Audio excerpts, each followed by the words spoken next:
Best of R / malicious compliance episode 111. Subscribe for edit videos daily. Back when I was in college, I lived in a 2-bedroom apartment with a nice German student. He was a nice guy, and he would often have his friends over. I didn't mind it at all because I just moved to the R and needed new friends anyways. Our landlady though, she was a nightmare. She was this small grumpy lady who would complain over the smallest things. She doesn't live with us, but tries to control everything. The color of our sheets, the scent of candles that we light, where we put our stuffs, etc. Needless to say, we hated her. We pay for our electricity and water, so it doesn't matter if we have our friends / family stay over once in a while because whatever they consume more of we will foot the bill ourselves anyways. My sister visits me once a month for one night, just whenever she's in town. One day, my landlord found out and got so mad she wanted to call the cops on us for not respecting the rule of guests cannot spend the night at her property.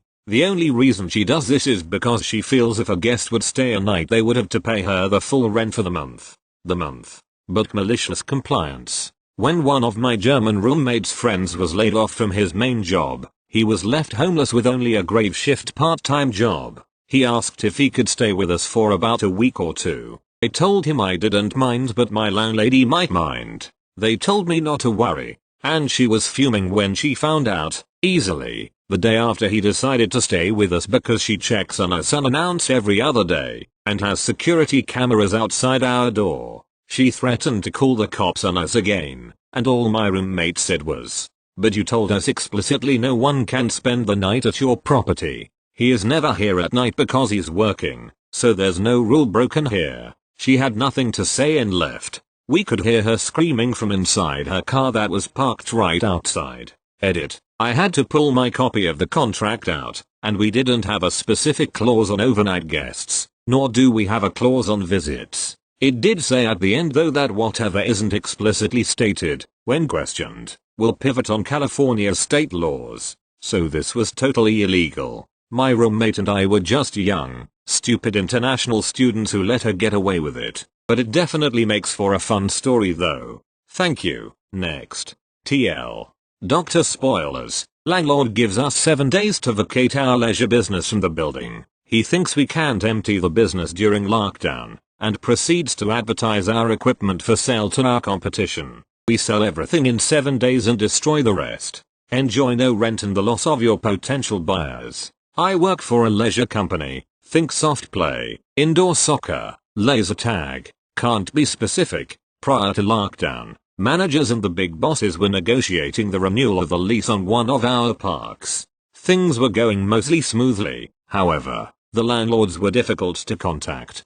Then 2020's shit hit the fan. All of our sites were closed, and everything was thrown into a mess. Negotiations began to slip down the priority list. Nobody thought the landlord would push an eviction for an expired lease during this period, especially with it still getting rent, despite the site's closure, and the closure of every business and restaurant in the immediate area. We were wrong. A few days ago we received a letter saying we had 7 days to leave the premises and take everything with us. We are reminded that anything left in the building after 7 days will become the landlord's property. That line is very important. Now a lot of construction goes into installing our equipment into a new building, which makes emptying one even harder. Add a lockdown, with no staff and most businesses shut, it meant that saving much of our assets would prove to be extremely difficult.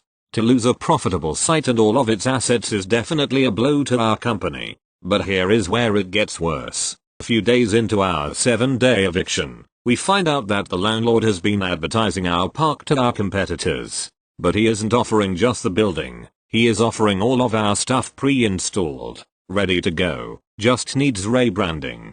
The landlord has evicted us from the property in an attempt to increase rent and make a solid profit from our equipment installed because he thinks we won't be able to empty the park. We were furious. And here is where the malicious compliance came in. We were told we had 7 days to move everything we owned out of the property, so that's what we did. Local businesses from all around offered up free space to store our things. A few people came back out of lockdown and they all spent the rest of the week removing, selling or destroying everything that was related to us. We didn't even leave light fittings. In every other site vacation we have seen, we always end up leaving thousands of dollar sign worth of disco lights in the ceilings because they're too hard to get. We leave most the construction in, as well as things like the bars and kitchens that all stay intact, recognizable as what they once were, but not this building. We ripped up the flooring we installed, tore down the walls that were not part of the original structure, wooden walls to divide up the space, ripped apart town manager's offices and removed all artwork and lockers. The landlord now has every new deal he has been making dead in the water, a large renovation bill to install new flooring etc. Or a company willing to do it themselves like we were. Lockdown has been extended another 4 weeks, so he has at least another 4 weeks without rent. We were paying, and won't have any potential buyers. Silver lining, the assets we got out of the site, fridges, TVs, equipment, food, tables, have all been sold, and the lack of rent and additional income has helped the business and paid staff wages. Huge thanks for the awards. Sorry for the original errors. Thank you. Next. At one point, my boss implemented a new rule that all desks had to be clean at the end of the day. I work in IT repairing motherboards, building computers and such. My silent protest was to put everything from my desk on the floor. Picture. And no, he didn't find it funny. Eventually I got a bin and essentially swept everything from my desk into the bin at night, lest I catch his wrath. Thank you. Next. Back in the day, I started working at outpatients within a distributed team, me being the only person in that team within my country. First week on the job, my manager assigned me a mentor. I'm also a guy and my mentor seemed a pretty macho dude, but in a positive way. My mentor told me to learn a certain JavaScript library and make a small web page with it. He gave me the rest of the week for it. Would have taken me only a few hours if I wasn't so busy talking to local colleagues and navigating through all corporate tapes in every color of the rainbow and then some. By noon Friday I was ready and reached out to my mentor. He was busy and gave me some busy work. Change the background of the application. Normally that would have been a 30-second change, just alter 3 to 6 characters, but I decided to do my due diligence. He didn't specify which color. So I looked online for the color code of a certain color and triple checked if it was the right one. In the end my mentor did see the humor in it, but he asked to change the color to something more appropriate. Which color I picked, the I could find.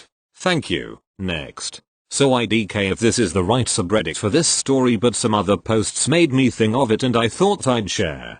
Disclosure I'm on mobile. This was a few years ago during my senior year in college. I was living in a converted house that was 5 apartments. There was a small parking lot and the spaces were tight. I had a car and my 2 roommates didn't, but this was never a problem cause we'd usually go to the store together, could walk to campus and they'd rarely ask for rides anywhere. Well, one day my one roommate asked for a quick ride to the park so she could get a water sample from the lake for her chemistry class. No big deal as it'd take less than 10 minutes. We go out to my car and I'm pulling out when I accidentally scrape against the car next to me. These spaces were really tight and we were parked too closely together. It was honestly barely noticeable and mostly on the passenger door. I figure I'll run this quick errand and then try to figure out which apartment the driver lives in. They probably won't even notice before I get back. 10 minutes later my roommate and I are back and surprisingly there's a girl in the parking lot. I quickly realize she is the owner of the car. I explain what happened and say we can figure it out. She says she wants to talk to her parents first and I say I'll do the same since I'm on their insurance. We both know where the other lives anyways. My dad's advice was that the deductible for the car is $500 so I'd have to pay anything less than that anyways. I should see if the owner wants to avoid insurance to prevent rates going up. I tell her this and she says she'll get back to me with some estimates. Later she hands me a few estimates that vary greatly in price and work done. 1 or 2 were well over $500 and had what was clearly unnecessary work. I forget the details but it was something about replacing the hubcaps or tires altogether when there was like nothing noticeable about that. I contact the places myself to see what they say and get the most telling response from the place with the most affordable estimate. This was a kind woman from a clearly family shop versus the others which were bigger places and dealerships. The woman tells me that the car didn't actually need that much done like I assumed and the owner was insisting on extra work to the tires. Her estimate was low because she only wrote it up for what needed, not the unnecessary work the woman asked for. I go back to the other student and tell her that I'd cover the cost of the lowest estimate one from the mom and pop shop. She says she didn't like that estimate and wanted to go with a pricier one from the big expensive dealership with a lot of cosmetic work in the estimate. She says some BS about not trusting the family shop and how they didn't seem reliable when I could tell they were kind and genuine when I visited them. Started insulting their shop too. She says if I refuse to pay then she's going to go through insurance and I'd better be prepared to pay. Well, now it's time for my malicious compliance. I decide to call my insurance preemptively to get ahead of this and let them know this woman might be contacting them with a claim. I wanted to give my side first. When I followed up with them a while later about paying the deductible, I found out she never even filed a claim or contacted insurance at all. So my rate didn't go up whatsoever and I didn't have to pay a penny. TL. Doctor, I scraped a neighbor's car in a tight parking lot. Tried to avoid insurance and she tried to scam me. Call her out and she says she'll get everything from insurance. I comply and go to my insurance first only to later find out she chickened out so I don't have to pay anything. Thank you. Next. I know most of the stories on here are fueled revenge, but mine is a simple one. I used to work as a manager at a large theater. The company decided to roll out a contest for employees to submit innovations for company improvement. The catch is that while you'll help them take in money, you only get a $1,000 bonus. At first I really did have a great idea, but it just wasn't worth the effort for a company I could care less about, so I made a new plan. They wanted me to waste my time for a chance for them to take in money. I had a different idea. In order to waste both of our times, I created the most serious, well-written idea, about the most idiotic premise. Cinebark.